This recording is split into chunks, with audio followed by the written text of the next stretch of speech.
మరో కొత్త నోటిఫికేషన్తో మీ ముందుకు. మనకైతే స్టాఫ్ సెలక్షన్ కమిషన్ అంటే ఒక నోటిఫికేషన్ అయితే విడుదలైందండి.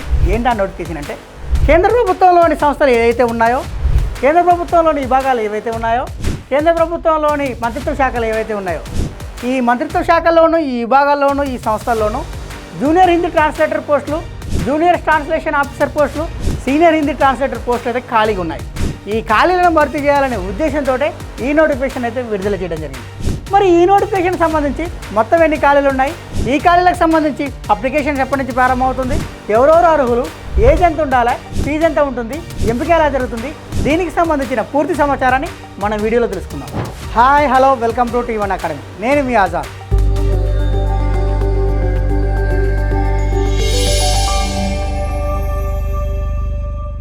స్టాఫ్ సెలక్షన్ కమిషన్ మనకి ఏదైనా ఒక సంస్థ నుండి ఒక నోటిఫికేషన్ వచ్చినప్పుడు ఆ నోటిఫికేషన్కి అప్లికేషన్ చేసుకోవడానికంటే ముందు అసలు ఆ నోటిఫికేషన్ ఏ సంస్థ నుండి వచ్చింది, ఆ సంస్థ యొక్క పూర్వపరాలను తెలుసుకున్న తర్వాతనే మీరైతే ఆ నోటిఫికేషన్కి అప్లికేషన్ చేసుకోవాలి.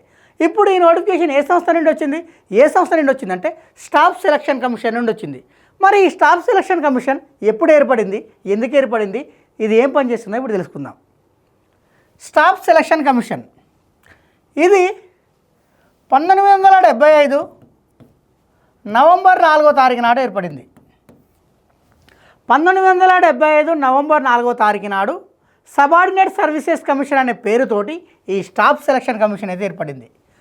మరి ఇది స్టాఫ్ సెలక్షన్ కమిషన్గా ఎప్పుడు మారిందంటే 1977లో మారింది. 1975లో ఏర్పాటు చేసినప్పుడు ఈ స్టాఫ్ సెలక్షన్ కమిషన్ యొక్క పేరు ఏంటంటే సబార్డినేట్ సర్వీసెస్ కమిషన్. 1977 నుండి ఇదైతే స్టాఫ్ సెలక్షన్ కమిషన్గా మారడం అయితే జరిగింది. మరి అసలు దీనిని ఎందుకు ఏర్పాటు చేశారంటే భారతదేశంలో ఉన్నతమైన ఉద్యోగాలు ఏవైతే ఉన్నాయో ఆ ఉన్నతమైన ఉద్యోగాలన్నిటిని కూడా యూపీఎస్సీ నిర్వహిస్తుంది. అంటే దానికి పరీక్షలు పెట్టేది యూపీఎస్సీ అనమాట. దానితో పాటు నాన్ గెజిటెడ్ పోస్టులు ఏవైతే ఉన్నాయో అంటే గ్రూప్ బి పోస్టులు కావచ్చు, గ్రూప్ సి పోస్టులు కావచ్చు, వాటికి సంబంధించిన ఎగ్జామ్స్ను కూడా యూపీఎస్సీ నిర్వహించేది. దీనివల్ల ఏమవుతుందంటే యూపీఎస్పై భారం పడుతుంది. ఈ భారాన్ని తగ్గించాలనే ఉద్దేశంతో ఈ ఎస్ఎస్సీని అయితే ఏర్పాటు చేయడం జరిగింది. అంటే ఇప్పుడు మన భారతదేశంలో ఉన్నతమైన ఉద్యోగాలు నిర్వహించే సంస్థ ఏదంటే యూపీఎస్సీ. ఈ నాన్ గెజిటెడ్ పోస్టులు ఏవైతే ఉన్నాయో వాటిని నిర్వహించే సంస్థ ఏదంటే ఈ ఎస్ఎస్సీ. మరి ఇంతకీ ఈ ఎస్ఎస్సీ ఏం పనిచేస్తుందంటే సీజీఎల్ ఎగ్జామ్స్ ఏవైతే ఉన్నాయో ఆ సీజీఎల్ ఎగ్జామ్స్ నిర్వహిస్తుంది, సిహెచ్ఎస్ఎల్ ఎగ్జామ్స్ ఏవైతే ఉన్నాయో ఆ సిహెచ్ఎస్ఎల్ ఎగ్జామ్ నిర్వహిస్తుంది, స్టెనోగ్రాఫర్స్ ఎగ్జామ్స్ ఏవైతే ఉన్నాయో ఆ స్టెనోగ్రాఫర్స్ ఎగ్జామ్స్ నిర్వహిస్తుంది. ఇప్పుడు జూనియర్ హిందీ ట్రాన్స్లేటర్ అనే పోస్టులు ఏవైతే ఉన్నాయో వాటిని కూడా ఈ ఎస్ఎస్సీనే నిర్వహిస్తుంది.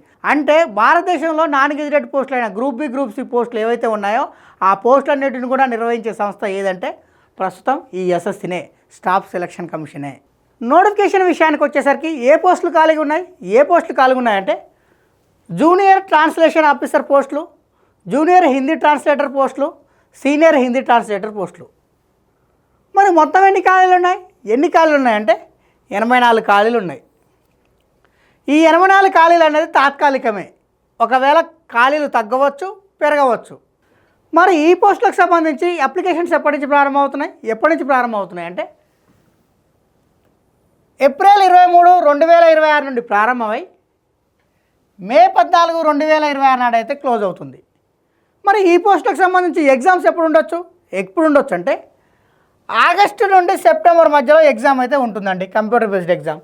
మరి ఈ పోస్టులకు సంబంధించి ఎవరెవరు అర్హులు అంటే భారతీయ పౌరుడు ఎవరైనా కానీ ఈ పోస్టుకు అప్లికేషన్ చేసుకోవచ్చు, నేపాల్ పౌరుడు ఎవరైనా కానీ ఈ పోస్టులకు అప్లికేషన్ చేసుకోవచ్చు, భూటాన్ పౌరుడు ఎవరైనా కానీ ఈ పోస్టులకు అయితే అప్లికేషన్ చేసుకోవచ్చు.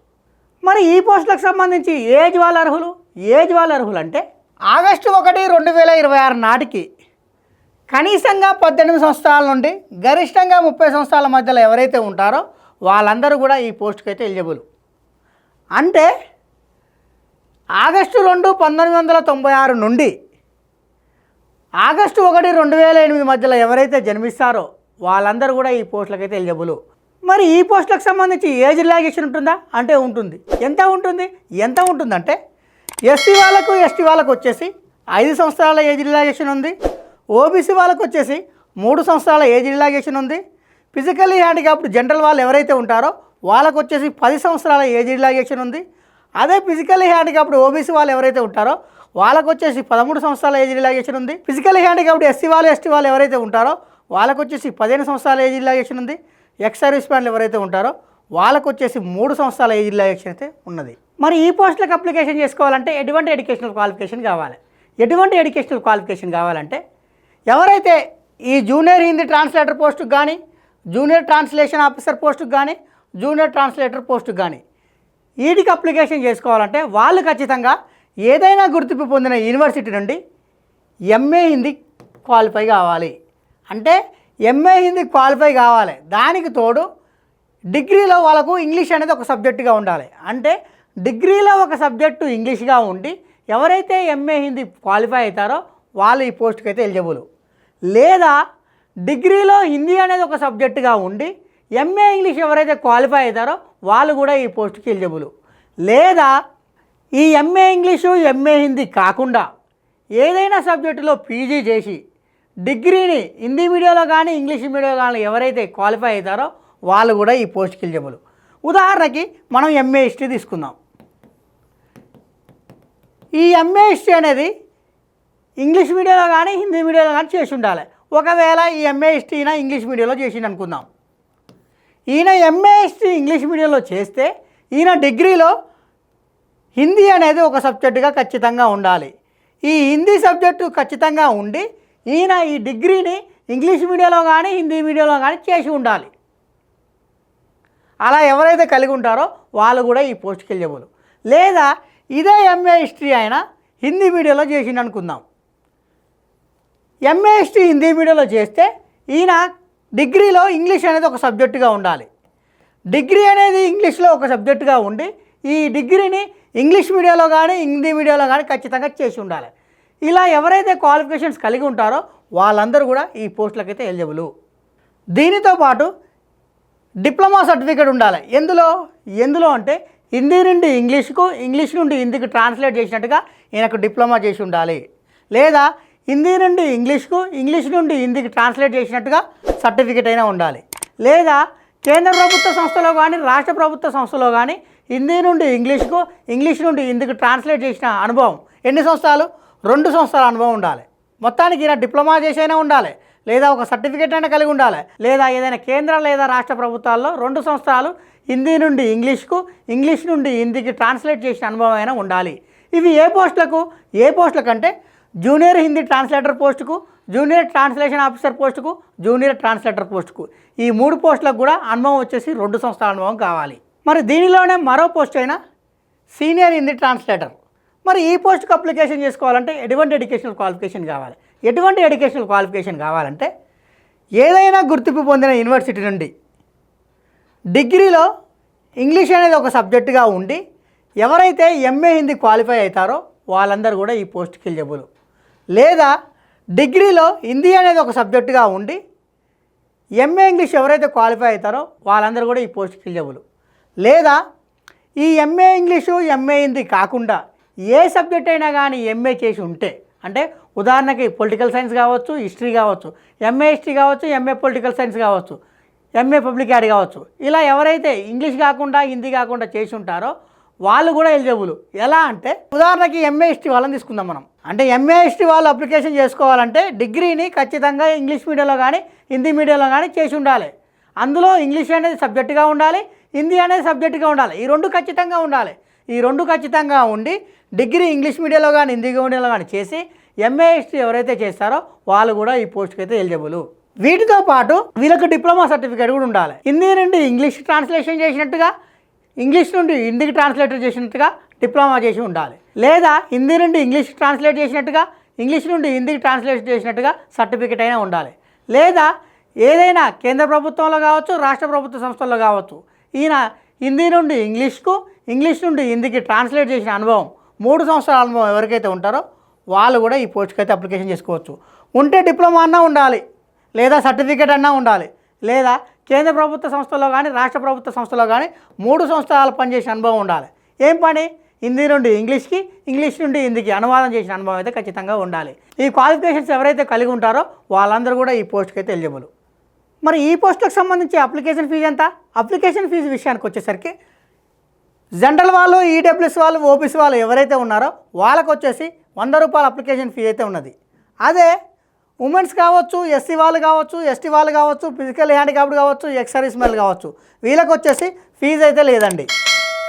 మరి ఈ ఫీజును దేని ద్వారా చెల్లించవచ్చు అంటే భీమ్ యూపీఐ యాప్ ద్వారా కానీ, నెట్ బ్యాంకింగ్ ద్వారా కానీ, వీసా కార్డు ద్వారా కానీ, మాస్టర్ కార్డు ద్వారా కానీ, మాస్టర్ కార్డు ద్వారా కానీ, రూపే కార్డు కానీ ఈ ఫీజును అయితే చెల్లించవచ్చు. మరి ఈ పోస్టులకు సంబంధించి ఎగ్జామినేషన్ సెంటర్స్ ఎక్కడెక్కడ ఇచ్చాడంటే మన ఆంధ్రప్రదేశ్ విషయానికి వచ్చేసరికి అయితేనేమో కర్నూలు, తిరుపతి, విజయవాడ, విశాఖపట్నం వీటినైతే ఎగ్జామినేషన్ సెంటర్గా ఇవ్వడం జరిగింది. అదే మన తెలంగాణ విషయానికి వచ్చేసరికి హైదరాబాద్, వరంగల్ అయితే ఎగ్జామినేషన్ సెంటర్గా ఇవ్వడం అయితే జరిగింది. మరి ఈ పోస్టులకు సంబంధించి ఎంపిక ఎలా ఉంటుంది? ఎంపిక విషయానికి వచ్చేసరికి ఈ పోస్టులకు సంబంధించి ఎంపిక అనేది 2 దశల్లో ఉంటుంది. మొదటి దశలో వచ్చేసి కంప్యూటర్ బేస్డ్ ఎగ్జామ్ ఉంటుంది, రెండో దశలో వచ్చేసి డిస్క్రిప్టివ్ అయితే ఉంటుంది. మరి ఈ ఎగ్జామ్కి సంబంధించి ఎగ్జామ్ ప్యాటర్న్ ఎలా ఉంది? ఎగ్జామ్ ప్యాటర్న్ విషయానికి వచ్చేసరికి మొత్తం వచ్చేసి 2 పేపర్లు ఉంటాయి, పేపర్ 1 అని, పేపర్ 2 అని. పేపర్ 1లో వచ్చేసి 2 పార్ట్లు ఉంటాయి, పార్ట్ 1 అని, పార్ట్ 2 అని. పార్ట్ 1లో వచ్చేసి జనరల్ హిందీ ఉంటుంది, పార్ట్ 2లో వచ్చేసి జనరల్ ఇంగ్లీష్ ఉంటుంది. పార్ట్ 1లో వచ్చేసి జనరల్ హిందీ అనేది 100 క్వశ్చన్స్ ఉంటాయి, 100 మార్కులు ఉంటుంది. పార్ట్ 2 అనేది జనరల్ ఇంగ్లీష్ ఉంటుంది, 100 క్వశ్చన్స్ ఉంటాయి, 100 మార్కులు ఉంటుంది. మరి ఈ పేపర్ 1కి సంబంధించి మొత్తం ఎన్ని మార్కులు అంటే 200 మార్కులు. మరి ఈ 200 మార్కులకు సంబంధించి కేటాయించిన సమయం ఎంత అంటే 2 గంటలు. అంటే పేపర్ 1లో మొత్తం వచ్చేసి 200 మార్కులు, 200 క్వశ్చన్లు, 2 గంటల సమయం అయితే ఉంటుంది. అదే పేపర్ 2 విషయానికి వచ్చేసరికి డిస్క్రిప్టివ్ అనమాట. హిందీ నుండి ఇంగ్లీష్కు, ఇంగ్లీష్ నుండి హిందీకి అనువాదం చేయాలి. దానితో పాటు ఇంగ్లీష్ ఎస్ఏలు రాయాలి, హిందీ ఎస్ఏలు కూడా రాయాలి. దీనికి సంబంధించి కేటాయించిన మార్క్స్ ఎన్ని అంటే 200 మార్క్స్. ఈ పేపర్ 1లో ఎవరైతే క్వాలిఫై అవుతారో అంటే పేపర్ 1లో ఎవరైతే మెరిట్ సాధిస్తారో వాళ్ళని పేపర్ 2కి అయితే ప్రమోట్ చేయడం జరుగుతుంది. అంటే పేపర్ 1లో వచ్చిన మార్కుల ఆధారంగాను మరియు పేపర్ 2లో వచ్చిన మార్కుల ఆధారంగాను మిమ్మల్ని అయితే ఎంపిక చేయడం జరుగుతుంది. పేపర్ 1లో మొత్తం 200 మార్కులు అని చెప్పుకున్నాం కదా, కానీ ఇక్కడ 200 మార్కులకు తీసుకోరండి, కేవలం 100 మార్కులకు మాత్రమే తీసుకుంటారు. అంటే మీకు పేపర్ 1కి సంబంధించి 50% వెయిటేజ్ ఇచ్చాడు, అదే పేపర్ 2కి సంబంధించి 100% వెయిటేజ్ ఇచ్చాడు. పేపర్ 1లో 100 మార్కులు, పేపర్ 2లో 200 మార్కులు, మొత్తం వచ్చేసి 300 మార్కులు. ఈ 300 మార్కులను ఆధారంగా చేసుకొని మిమ్మల్ని అయితే ఎంపిక చేయడం జరుగుతుంది. మరి ఈ పేపర్ 1 అనేది ఎలా ఉంటుందంటే ఆబ్జెక్టివ్ టైప్లో ఉంటుంది. మరి ఈ పేపర్ 1లో నెగిటివ్ మార్క్స్ ఉందంటే ఉన్నది. ఎంత ఉందంటే 1/4 నెగిటివ్ మార్కింగ్ అయితే ఉంది. అంటే 4 క్వశ్చన్లు తప్పైతే 1 మార్క్ అయితే కోల్పోతారు, 1 క్వశ్చన్ తప్పైతే 0.25 మార్క్స్ అయితే కోల్పోతారు. ఇది కేవలం పేపర్ 1కే, ఎందుకంటే ఇది మల్టిపుల్ చాయిస్ క్వశ్చన్. అదే పేపర్ 2 వచ్చేసి డిస్క్రిప్టివ్లో నెగిటివ్ మార్క్స్ అయితే ఉండవు. మరి ఈ పోస్టులకు ఎవరైతే ఎంపిక అవుతారో వాళ్ళకు వచ్చేసి జీతం ఎంత ఉంటుంది? జీతం విషయానికి వచ్చేసరికి జూనియర్ ట్రాన్స్లేషన్ ఆఫీసర్ పోస్టుకు, మరియు జూనియర్ హిందీ ట్రాన్స్లేటర్ పోస్టుకు, మరియు జూనియర్ ట్రాన్స్లేటర్ పోస్టుకు ఈ పోస్టులకు సంబంధించి జీతం వచ్చేసి 35,400 నుంచి 1,12,400 రూపాయల జీతం అయితే ఉంటుంది. అదే సీనియర్ హిందీ ట్రాన్స్లేటర్ పోస్ట్ ఏదైతే ఉందో దానికి వచ్చేసి జీతం ఎంత అంటే 44,900 నుండి 1,42,400 జీతం అయితే ఉన్నది. ఇలాంటి ముఖ్యమైన అప్డేట్స్ కోసం సబ్స్క్రైబ్ చేసుకోండి T1 అకాడమీ.